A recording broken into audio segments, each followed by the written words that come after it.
Bonjour à tous, aujourd'hui je vous retrouve pour filmer mon bilan de mi-année. C'est le tag Midir Freakout Book Tag qui passe tous les ans sur Booktube à peu près au mois de juin. Et c'est un tag que j'aime vraiment beaucoup, j'aime bien les questions qui sont proposées, du coup j'ai décidé de le filmer cette année. La première question c'est quelles sont vos meilleures lectures de l'année? J'ai fait une petite liste des livres que j'ai lus cette année et auxquels j'ai donné 5 sur 5 sur Goodreads. J'en ai déjà parlé durant mes bilans lecture mensuels, mais du coup je vais vous en reparler rapidement. Le premier c'est Ici n'est plus ici de Tommy Orange. C'est un livre que j'ai beaucoup aimé qui parle de la culture amérindienne du coup aux États-Unis. Et c'est un livre que j'ai beaucoup aimé parce qu'il y a beaucoup de perspectives, beaucoup de points de vue. C'est un roman choral dans lequel tous les personnages vont finir par se croiser à la fin. Ça parle, comme je vous disais, des indigènes d'Amérique. Et si c'est un sujet qui vous intéresse, je vous recommande vivement parce que moi j'ai beaucoup aimé celui-ci. Ensuite, il y a Les Ensevelis de Georges de Perbrune. C'est un roman dans lequel on va suivre une femme dont le mari va disparaître lors d'un éboulement de carrière. Et en fait, c'est une femme qui était coincée dans un mariage malheureux avec un homme qui l'a traité mal. Et elle va revivre à l'annonce de la disparition de son mari. Sauf que au fil du roman, on va se poser la question, est-ce que son mari a vraiment disparu lors d'un éboulement? Georges de Perbrune, c'est une autrice que j'avais découverte avec Victoire Larouge et j'ai vraiment beaucoup aimé ces deux romans. J'ai très hâte de lire le roman d'un bas bleu qui vient de paraître, enfin il est paru je crois il y a quelques mois maintenant aux éditions Talent Haut et ouais, j'ai vraiment très hâte de continuer à découvrir cette autrice parce que c'est l'une de mes découvertes de fin 2024, début 2025 et j'aime vraiment beaucoup ce que j'ai lu d'elle pour l'instant.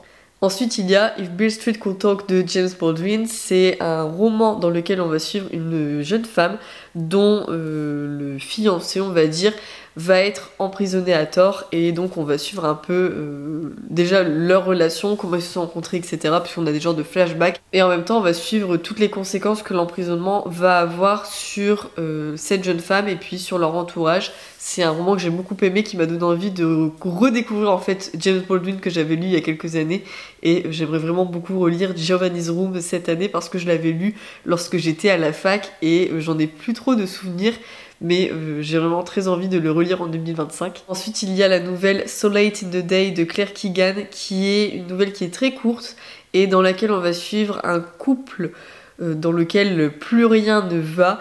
Et je vais pas trop vous en dire parce que comme je vous disais c'est très court mais j'ai vraiment beaucoup aimé ce livre également. Ensuite, on a La Porte de Magda Sabo dont je vous ai beaucoup parlé dans mes derniers bilans lecture parce que ça a été la découverte de cette année. J'ai adoré ce roman.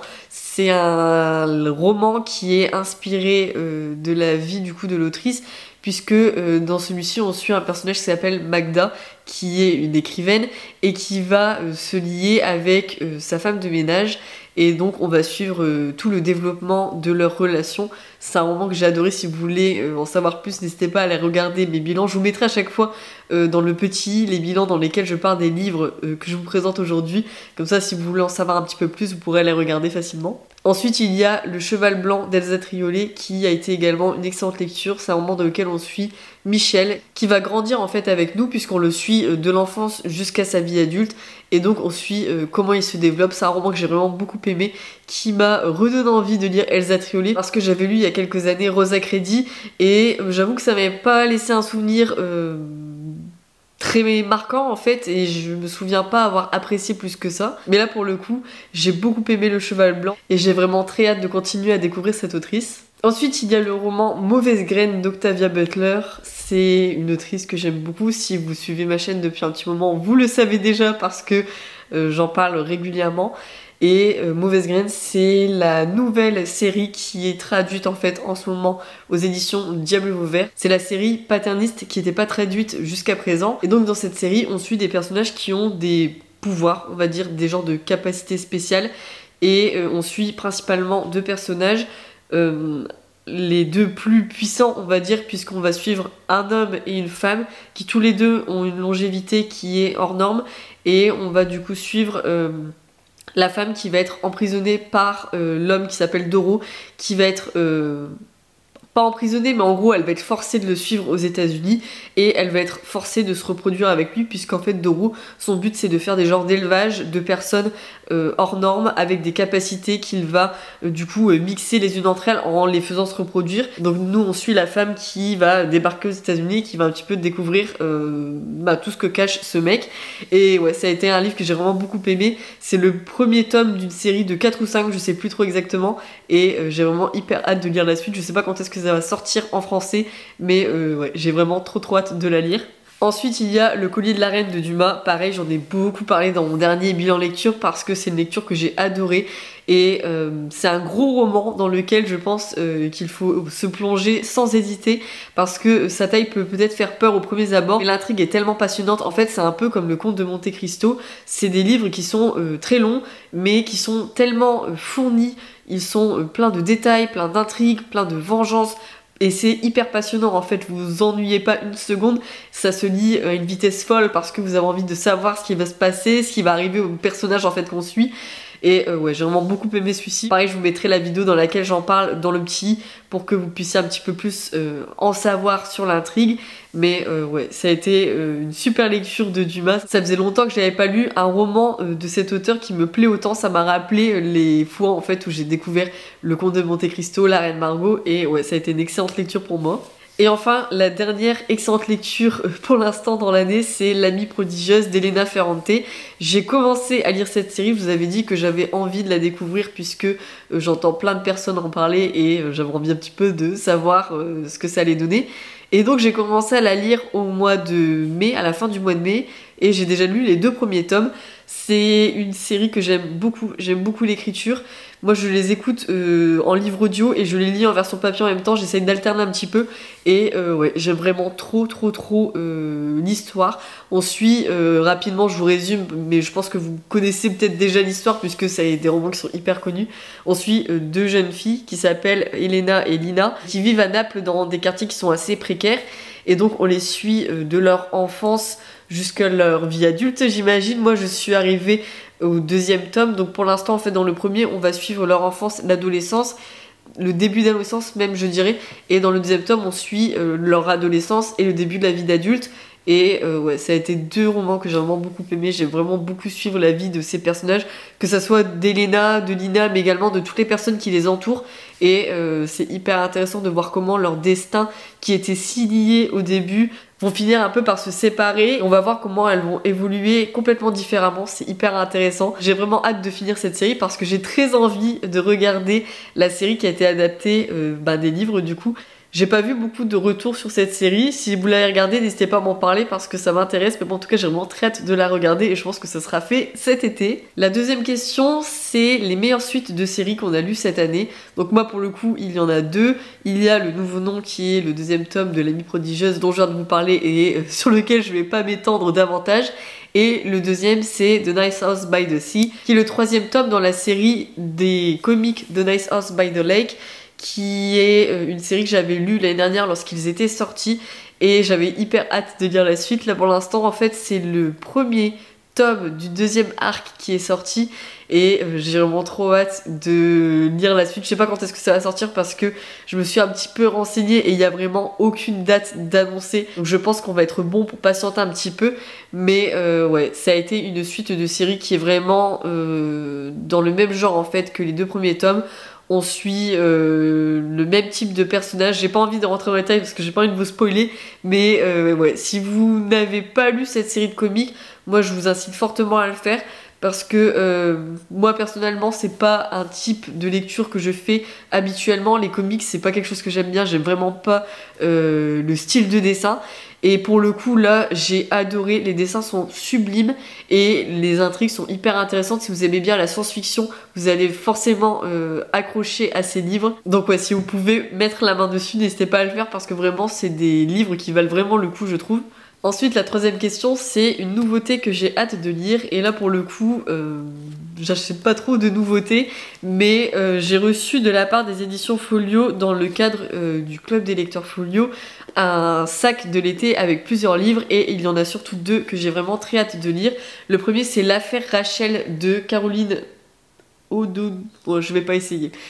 De Caroline. C'est un roman qui a beaucoup fait parler de lui dans les sphères anglophones et j'ai vraiment hâte de lire. Pour l'instant, les retours des autres personnes du club de lecteurs Folio sont très positifs, donc j'ai hâte de me pencher dessus. Le deuxième, c'est Nous traverserons des orages d'Anne-Laure Bondou. C'est un roman dont j'avais absolument jamais entendu parler. Et lorsque je l'ai montré sur Instagram, il y a plusieurs personnes qui m'ont dit que c'était une excellente lecture et je suis actuellement en train de le lire, je suis en train de l'écouter en livre audio et pour l'instant j'aime bien. En fait, on suit une famille qui habite à la campagne et ça va être une histoire multigénérationnelle. Au début, on est au moment de la Première Guerre mondiale et on suit, comme je vous disais, cette famille. Pour l'instant, j'ai pas beaucoup avancé dans le roman, donc je peux pas trop vous en dire, mais j'ai hâte de continuer à le lire au vu de tous les retours positifs que j'ai pu voir sur ce roman. La quatrième question, c'est la sortie qu'on attend le plus. Moi, pour le coup, c'est Les Étoiles errantes de Tommy Orange. C'est le nouveau roman de Tommy Orange dont je vous ai parlé précédemment dans cette vidéo. Je vous avoue que je ne sais pas du tout de quoi ça parle. Je crois que ça parle d'une famille également d'indigènes d'Amérique et à part ça, franchement, je ne sais pas trop de quoi ça parle, mais j'ai hâte de lire. J'ai tellement aimé Ici n'est plus ici, j'espère vraiment que ça sera le cas de celui-ci aussi. La cinquième question, c'est la plus grosse déception de l'année, et moi pour le coup, ça va être Sur les ossements des morts d'Olga Tokarczuk. C'est un roman dont j'ai entendu tellement de bien, je pensais vraiment l'apprécier, et pour le coup, je n'ai pas réussi à rentrer dedans, je l'ai abandonné très rapidement, je sais plus à quelle page exactement, mais ouais, ça a été un flop pour moi, donc assez déçue de ce côté-là. La sixième question, c'est la plus belle surprise. Pour le coup, là, c'est un roman que j'avais pas prévu de lire. En fait, c'est un roman que j'avais offert à ma maman et qui l'a tellement aimé qu'elle m'a dit que je devrais le lire et du coup, je l'ai écouté. Il s'agit de Souvenirs de Marnie de Joanne Robinson. C'est le livre dont lequel a été adapté le film Ghibli éponyme et c'est un roman qui était fait en fait pour être adapté en Ghibli. Lorsque je le lisais, je me disais mais c'est vraiment le même univers, on avait l'impression d'être dans la même atmosphère qu'un Ghibli. En fait, on suit une jeune fille qui ne va pas très bien. À l'école, ça se passe pas très bien pour elle et donc elle va être envoyée chez des amis de la famille qui habitent au bord de la mer en vacances. Et lorsqu'elle va arriver là-bas, elle est toute seule du coup avec ce couple qui est du coup chargé de s'occuper d'elle et elle va partir à découvrir de la ville côtière et au bord de la plage, elle va découvrir une immense maison qui va l'intriguer dès le début du roman. Elle va rapidement avoir l'impression d'être observée et elle va se rendre compte qu'il y a une petite fille qui habite dans cette maison qui s'appelle Marnie et elles vont se lier d'amitié. Et c'est un roman que j'ai beaucoup aimé, j'ai pas envie de vous en dévoiler trop mais il y a plein d'aspects fantastique. Il y a plein de mystères parce qu'en fait au cours du roman on se demande à plein de reprises si Marnie existe vraiment et ouais c'est une lecture que j'ai beaucoup aimée, que j'avais pas du tout prévu de lire pour le coup mais je suis bien contente de l'avoir fait au final. La septième question c'est quels sont vos nouveaux auteurs favoris? Moi pour le coup il s'agit de 3 autrices. La première c'est Claire Keegan que j'ai découvert en fait à la fin de 2024 et que j'ai continué à découvrir en 2025 et que j'aime vraiment beaucoup. J'ai pour but de lire tout ce qu'elle a écrit parce que pour l'instant j'ai lu 3 livres d'elle et les 3 je les ai vraiment beaucoup aimés. Donc j'ai envie de continuer à découvrir cette autrice. La deuxième c'est Magda Szabo que j'ai découvert pour le coup en 2025 avec La Porte. Et j'ai déjà lu un autre roman d'elle et j'en ai d'autres dans ma palle. Donc j'espère continuer à la découvrir également cette année parce que pareil j'aime vraiment beaucoup son écriture et les romans qu'elle écrit. Et la troisième c'est Elena Ferrante que je suis en train de découvrir en lisant du coup la saga de l'amie prodigieuse et que j'aime vraiment beaucoup pour l'instant également. Et enfin la dernière question c'est un livre que je dois absolument lire avant la fin de l'année. Pour le coup moi j'arrive pas à choisir un seul livre, j'ai toujours envie d'en lire 40 en même temps et donc je me suis dit pourquoi pas en profiter pour vous filmer en même temps que ce bilan. Une petite pile à lire pour l'été. C'est mes dernières vacances en tant que prof parce qu'à la rentrée je me reconvertis et donc je vais profiter de mes 2 derniers mois de vacances pour lire un max avant la rentrée parce que je vais reprendre des études donc j'aurai beaucoup moins de temps pour lire qu'auparavant. Et donc je me suis fait une petite pile à lire pour cet été et je vais vous la présenter tout de suite. Forcément en premier il y a les tomes 3 et 4 de l'amie prodigieuse puisque comme je vous disais j'ai lu les 2 premiers et j'ai envie de lire la suite. Ensuite il y a 13 histoires de Faulkner qui est un livre dont j'avais entendu parler sur la chaîne Ça gargouille dans ma tête qui est en fait un recueil du coup de nouvelles qui va me permettre de découvrir cet auteur qui m'intimide beaucoup, je l'avoue, et j'ai vraiment hâte de lire, même si j'avoue que je suis quand même un peu intimidée, même si ce sont des nouvelles, parce que ça fait quelques mois qu'il est dans ma palle déjà, et j'arrive pas à me lancer. Ensuite, il y a À l'Est d'Éden de Steinbeck. J'ai lu l'année dernière Les raisins de la colère que j'ai beaucoup aimé. Et donc, j'ai envie de lire un gros roman de Steinbeck cet été. Et donc, je me dis que À l'Est d'Éden, ça sera la lecture propice pour ça. Par contre, la taille de l'écriture, j'avais pas remarqué, je viens de voir. C'est horrible, heureusement que j'ai une Kindle. Ensuite, il y a Le Fan de Magda Szabo, qui est un roman dont je vous ai déjà parlé parce que je l'avais présenté dans mon dernier book haul, je crois. Et c'est un roman dans lequel on va suivre une femme qui va se rendre compte que la fille un peu parfaite de sa ville natale a épousé l'homme qu'elle a toujours aimé. Et on va suivre un peu, à mon avis, tout ce que ça va entraîner chez cette femme. J'ai vraiment hâte de lire, il est hyper court. Et là, pour le coup, la police est vraiment très grande. Donc, ça sera une lecture très rapide, je pense. Ensuite, il y a 2 nouvelles additions à ma pile à lire que j'ai acheté il y a peu. Le premier, c'est Pedro Páramo de Juan Rulfo, dont je ne sais absolument rien, dont j'ai déjà entendu parler plusieurs fois. Je ne retiens pas le résumé, mais j'ai hâte de le lire. C'est de la littérature mexicaine, j'en lis très peu, donc j'ai vraiment très hâte de découvrir ce livre-là. En fait, à chaque fois, j'en entends parler, je retiens pas de quoi ça parle, mais je retiens les éloges en fait que j'entends sur ce roman, et donc je me suis dit que j'allais essayer de le lire cet été. Le deuxième, c'est 93 de Victor Hugo. Je sais plus c'est quelle vidéo qui m'a donné envie de le lire, mais en fait, je regardais une vidéo de quelqu'un qui parlait de Victor Hugo et qui disait qu'elle en lisait un régulièrement. Et en fait, je me suis dit, ah punaise, mais Victor Hugo, moi ça fait un bail que je l'ai pas lu. Et donc j'ai regardé un peu les livres qu'il me restait à lire de cet auteur.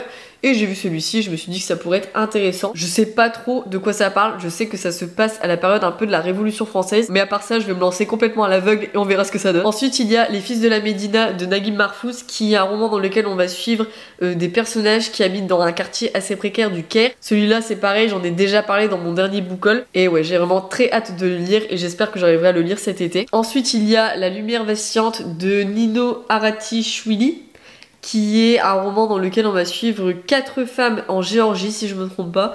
Celui-ci, j'en ai entendu vraiment beaucoup de bien. Il est assez long, mais j'ai hâte de m'y plonger cet été. Et enfin, j'ai également pour but de reprendre la série Monster. J'ai relu le premier tome au mois de juin, et du coup, je me suis acheté les tomes 2 et 3. Et donc je vais essayer de reprendre cette série et de continuer à la lire cet été pour avancer un petit peu dans cette lecture. C'est de l'auteur Naoki Urasawa, qui a également écrit 20th Century Boys, que j'avais adoré, que j'avais lu en 2022 ou en 2023 je crois. Et en fait j'avais acheté Monster à l'époque, le tome 1, et je l'avais lu, mais j'avais jamais continué la série. Et donc là je me suis dit mais en fait il faut que je la reprenne, parce que j'avais tellement aimé la première série de cet auteur que j'ai vraiment hyper hâte de découvrir celle-ci, surtout que j'en ai entendu beaucoup de bien, et donc j'ai très hâte de la lire. Donc voilà, c'est tout pour cette vidéo, j'espère qu'elle vous a plu. N'hésitez pas à me parler en commentaire de vos lectures de l'année pour l'instant, les meilleures lectures que vous avez faites, mais également vous pouvez me parler des lectures que vous prévoyez de faire cet été. Ça me fera très plaisir de lire vos réponses, et moi en attendant je vous dis à très bientôt pour une prochaine vidéo.